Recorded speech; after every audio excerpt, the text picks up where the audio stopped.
İki uşaq düşünün. Eyni gün, eyni saatda doğulur. Heç biri heç nə seçmir. Nə ailəsini, nə valideynini, nə ölkəsini, nə də gələcəyini. Amma biri Azərbaycanda, o biri isə Norveçdə doğulur. Və bu iki insanın həyatı hələ ilk gündən tam fərqli istiqamətə gedir.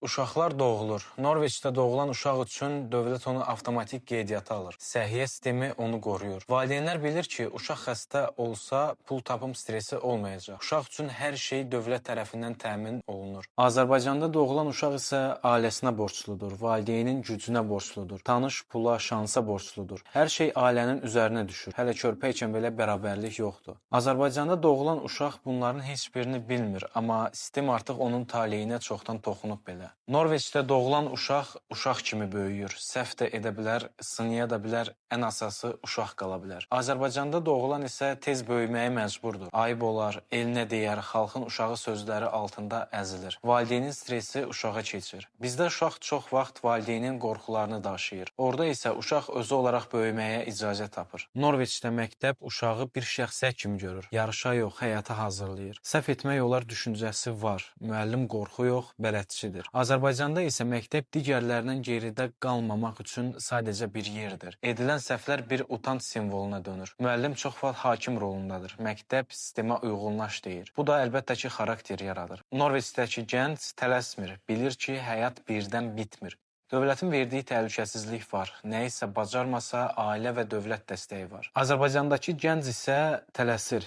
Geciksə, hər şey itəcək kimi hiss edir. İş tapmalıyam, pul qazanmalıyam panikası var. Norveçdə iş həyatın sadəcə bir hissəsidir. İşdən sonra onu gözləyən bir həyat var. İstirahət etmək günah sayılmır. Azərbaycanda iş həyatın özüdür. İşdən sonra da iş düşünülür. Azərbaycanda iş insanı seçmir. İnsan işi yalvararaq tapır. Əgər pulun varsa, işin də var. İşləmədən pul qazanıb iş tapmaq. Məntiqə bax sən. İstirahət lüks sayılır. Buna bax, kişinin oğlu istirahət edir. Sözü məncə sizə də yad deyil. Bizdə insan işsiz qalmaqdan qorxur.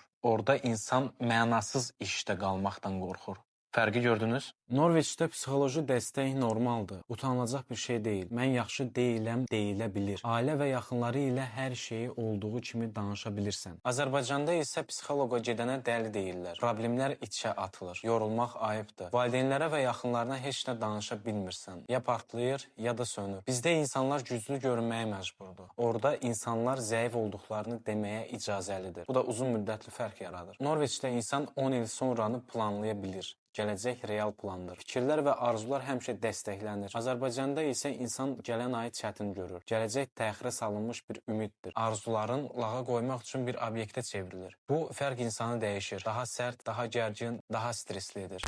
İndi ən vacib yerə gəldik. Bu video demir ki, Norveçli daha ağıllıdır, Azərbaycanlı isə zəifdir. Heç birimiz harada doğulacağımızı seçmədik. Heç birimiz hansı pasportla dünyaya gələcəyimizi seçmədik. Amma həyatımız buna görə formalaşdı. Bəzilərimiz daha tez yoruldu, bəzilərimiz daha tez böyüdü. Bəzilərimiz isə hələ də özünü günahlandırır. Amma bəlkə də problem biz deyilik. Bəlkə də sual budur ki, insan taleyini nə qədər özü yazır və nə qədər coğrafiya yazır. Əgər başlanğıc nöqtələri fərqlidirsə, bəs niyə hamıdan eyni nəticə gözlənilir?